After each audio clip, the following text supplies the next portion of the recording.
Baik, Assalamualaikum warahmatullahi wabarakatuh. Selamat pagi semuanya. Kami dari kelompok 7 ingin mempresentasikan hasil kerja kami dengan judul penerapan metode hierarchical clustering pada dataset Iris untuk pengelompokan data. Nah, sebelumnya perkenalkan saya Sirlia Said sebagai moderator dan sekaligus pemateri dan juga teman-teman saya. Saya Mika Simanula. Saya Rifki Putra-Winanda. Saya Mesya Angela Papan. Nah, baiklah, selanjutnya kami akan memulai materi kami dimulai oleh Mika Simanulong. Kepada Mika dipersilakan. Oke, baik. Di sini latar belakang dari kelompok kami itu ada pengolahan data, di mana semakin penting di era digital. Yang pertama itu ada clustering, di mana clustering itu merupakan metode unsupervised untuk mengelompokkan data. Yang kedua ada hierarchical clustering, yaitu membentuk struktur bertingkat atau dendrogram. Terus ada data iris, yaitu digunakan karena populer dan menantang. Terus tools yang kami gunakan yaitu ada Excel sebagai preprocessing dan Python sebagai analisis dan visualisasi. Oke, lanjut.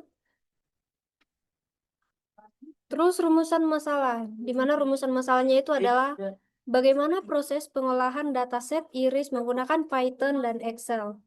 Yang kedua ada bagaimana penerapan metode hierarchical clustering atau aglomeratif pada data iris. Yang ketiga ada pengaruh metode linked terhadap hasil pengelompokan. Terus yang keempat itu ada bagaimana menentukan jumlah cluster yang optimal melalui dendrogram. Terus yang kelima ada bagaimana tingkat kesesuaian hasil clustering dengan label asli dataset. Terus ada tujuan, di mana tujuannya itu adalah yang pertama mengolah dataset iris menggunakan Python dan Excel. Yang kedua ada menerapkan metode hierarchical clustering pada data. Yang ketiga ada menganalisis pengaruh metode linked terhadap hasil clustering. Terus yang keempat ada menentukan jumlah cluster optimal menggunakan dendrogram. Terus yang kelima ada mengevaluasi hasil clustering dengan data asli. Oke, demikian hasil dari pemaparan saya kembalikan kepada moderator. Baik, terima kasih Mika. Selanjutnya akan dijelaskan oleh Rifki Putrawinanda. Kepada Rifki dipersilakan. Lalu kita masuk ke dalam teori. Jadi yang pertama data mining. Jadi data mining ini adalah proses untuk menemukan sebuah pola atau pengetahuan yang bermanfaat dari kumpulan atau informasi yang berasal dari data-data besar.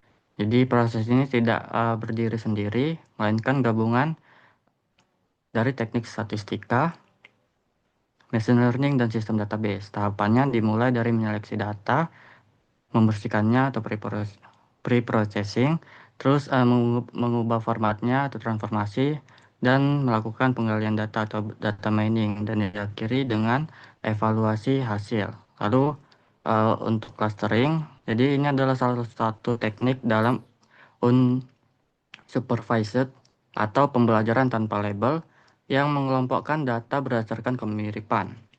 Jadi data yang mirip akan berada di kelompok yang sama, sementara yang berbeda akan terperiksa jauh. Contohnya di sini ada partitional, hierarchical, density based, dan model based. Lalu ada hierarchical clustering yang mana di sini yang kami pakai. Jadi metode ini tidak seperti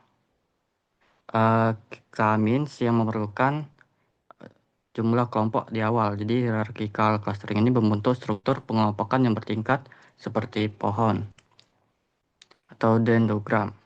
Jadi tidak perlu jumlah cluster di awal.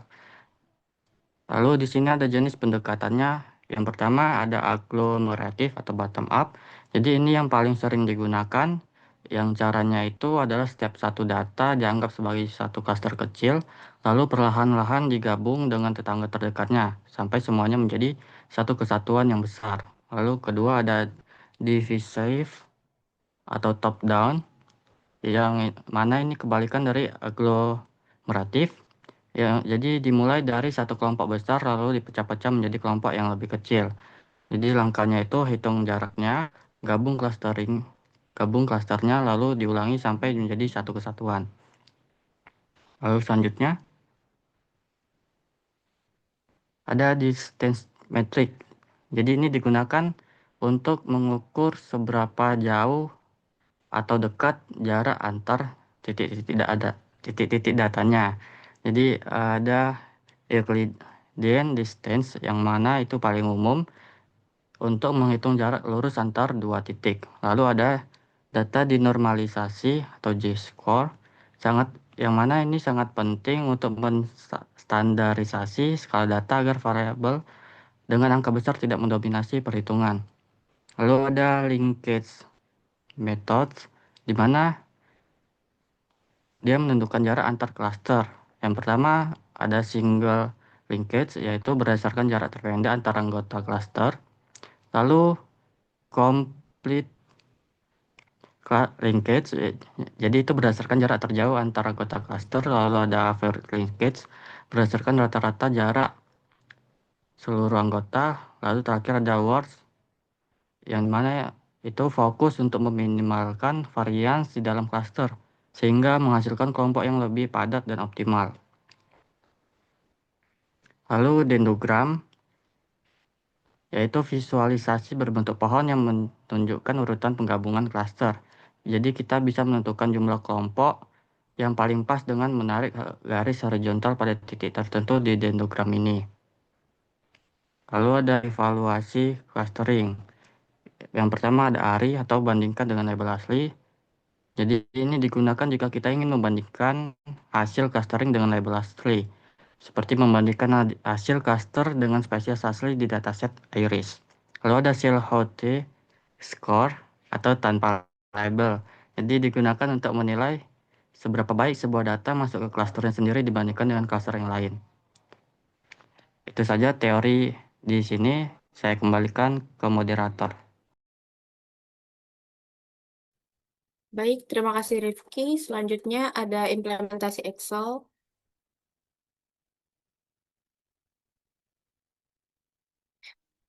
Pada file Excel ini terdiri dari 24 sampel data yang sudah diberikan.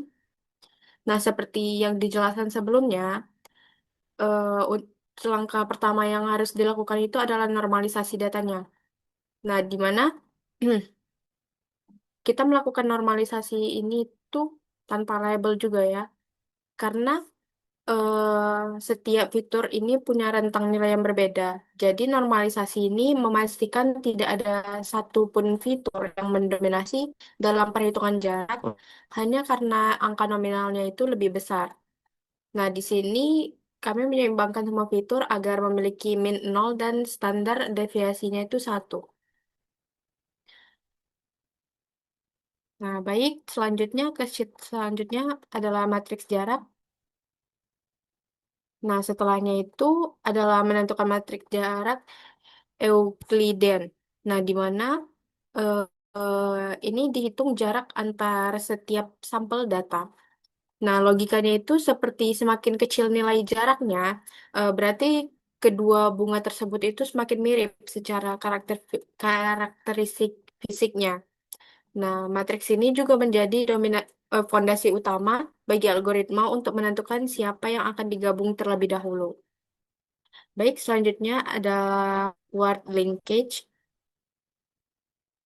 sheet selanjutnya.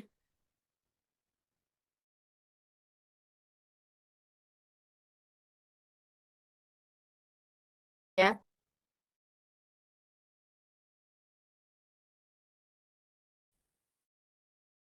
mulai pertama itu di mana sampel 7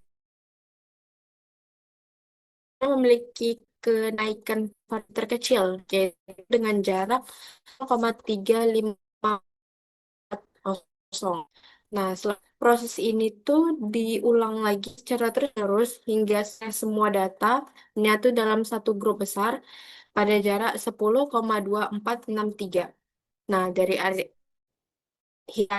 diputuskan untuk memotong dendrogram pada tingkat yang menghasilkan 3 klaster. Terus selanjutnya hasil pengelompokannya, hasil klasternya. Nah, di sini tuh dapat disimpulkan ya bahwa klaster pertama ini berhasil mengelompokkan spesies Setosa secara sempurna, yaitu 100% akurat. Nah, ini tuh kelompok bunga dengan ukuran petal terkecil.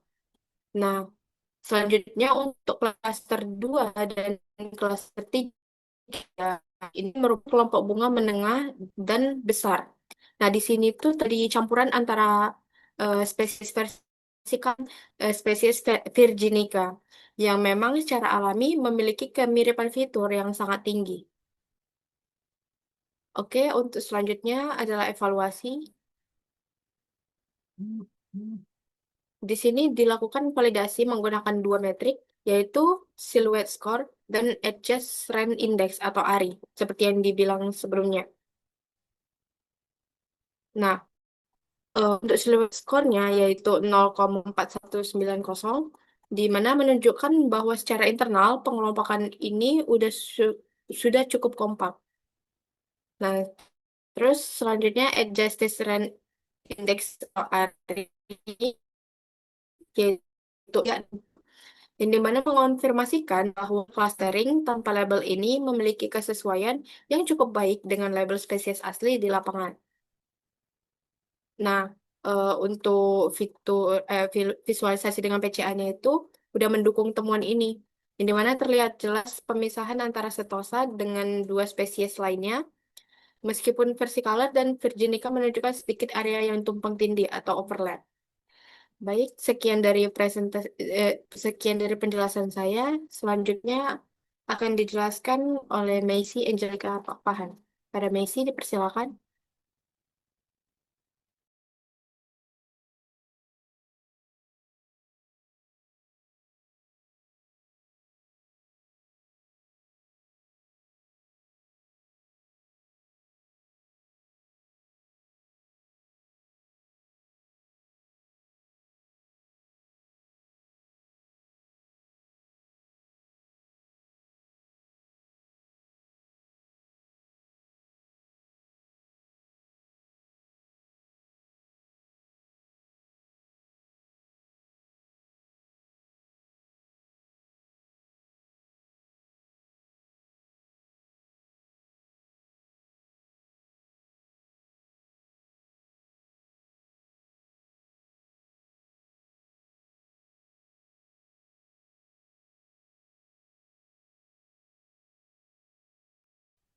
Baiklah, selanjutnya saya akan menjelaskan hasil analisis clustering data iris dengan menggunakan Python. Notebook yang kami gunakan adalah Google Colab.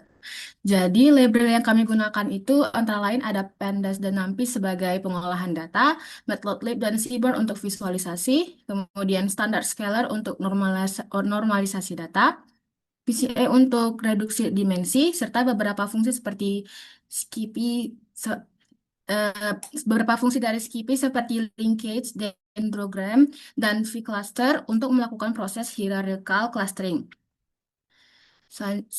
Selanjutnya, dataset nanti akan dibaca dari file yang sudah disisipkan dan dibaca oleh library Pandas. Nah, berdasarkan output yang ditampilkan, dataset itu terdiri dari 24 baris dan 7 kolom. Kolom tersebut meliputi sepal length, sepal width, petal length, peta width, spesies, serta beberapa fitur tambahan seperti petal area dan sepal area.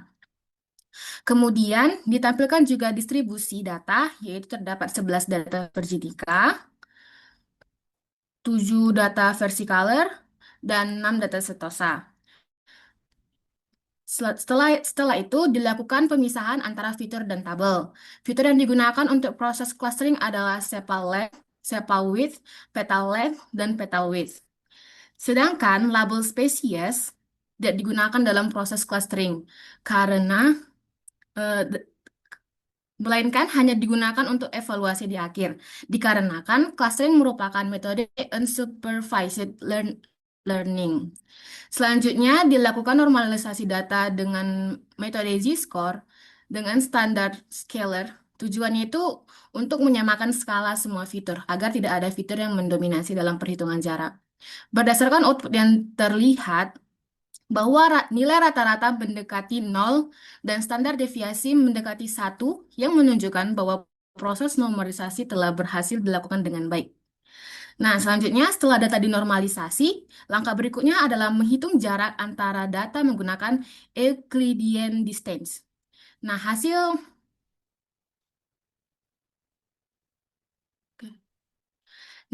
perhitungan ini menghasilkan matriks berukuran 24 kali 24 yang berarti setiap data dibandingkan dengan seluruh data lainnya. Nah, visualisasi dari matriks jarak ini ditampilkan dalam bentuk heat map. Cara membaca heat map ini adalah dengan eh, sumbu horizontal dan sumbu vertikal menunjukkan indeks data. Dari setiap kotak menunjukkan jarak antara dua data. Warna yang lebih terang seperti warna putih atau warna biru muda menunjukkan jarak yang lebih dekat, yang artinya data tersebut lebih mirip. Sedangkan warna yang lebih gelap seperti warna biru tua menunjukkan jarak yang lebih jauh, yang artinya datanya itu jauh berbeda.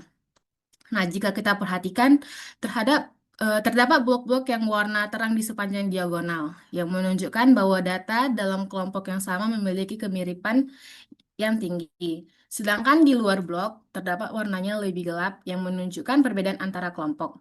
Dari sini kita bisa lihat bahwa data sudah memiliki pola klaster alami. Selanjutnya, selanjutnya dilakukan proses hierarchical clustering menggunakan metode Worst Leakage. Nah, metode ini bekerja dengan cara menggabungkan dua klaster yang memiliki jarak paling kecil dengan tujuan meminimalisir variasi dalam klaster. Pada tabel yang ditampilkan, setiap baris menunjukkan proses penggabungan klaster. Di awal, nilai jaraknya itu kecil, yang berarti data yang digabungkan sangat mirip. Namun, semakin ke bawah, nilai jarak semakin besar, yang menunjukkan bahwa klaster yang digabung semakin berbeda. Kemudian ada proses divisualisasikan dalam bentuk dendrogram. Nah, cara membaca dendrogram ini adalah dari bawah ke atas. Bagian bawah menunjukkan data individu, dan setiap garis horizontal menunjukkan proses penggabungan klaster. Semakin tinggi posisi garis, berarti semakin besar jarak antara klaster yang digabung. Untuk menentukan jumlah klaster itu, kita bisa menarik garis horizontal pada ketinggian tertentu, yaitu sekitar 7,5. Ketika dendrogram dipotong pada titik tersebut, terbentuk 3 klaster utama. Pemilihan ini itu didasarkan pada adanya lonjakan yang jarak yang cukup besar yang menunjukkan batas alami antar klaster. Nah, setelah jumlah klaster ditentukan, data kemudian dikelompokkan menjadi 3 klaster. Berdasarkan hasil yang ditampilkan, terlihat bahwa klaster pertama didominasi oleh setosa, sedangkan klaster kedua dan ketiga merupakan campuran dari versicolor dan virginica. Jadi hal ini tuh menunjukkan bahwa setosa dapat dipisahkan dengan sangat baik karena memiliki karakteristik yang paling berbeda dibandingkan dengan yang lain. Selanjutnya ada Selanjutnya dilakukan evaluasi menggunakan dua metrik, yaitu Adjusted Rand Index dan Silhouette Score. Nah, nilai ARI yang diperoleh itu adalah 0,3635 yang menunjukkan bahwa hasil clustering cukup sesuai dengan label yang asli. Sedangkan nilai Silhouette Score-nya yaitu 0,4190 yang menunjukkan bahwa klaster yang terbentuk cukup baik. Namun belum sempurna karena masih terdapat data yang berada di batas antar klaster.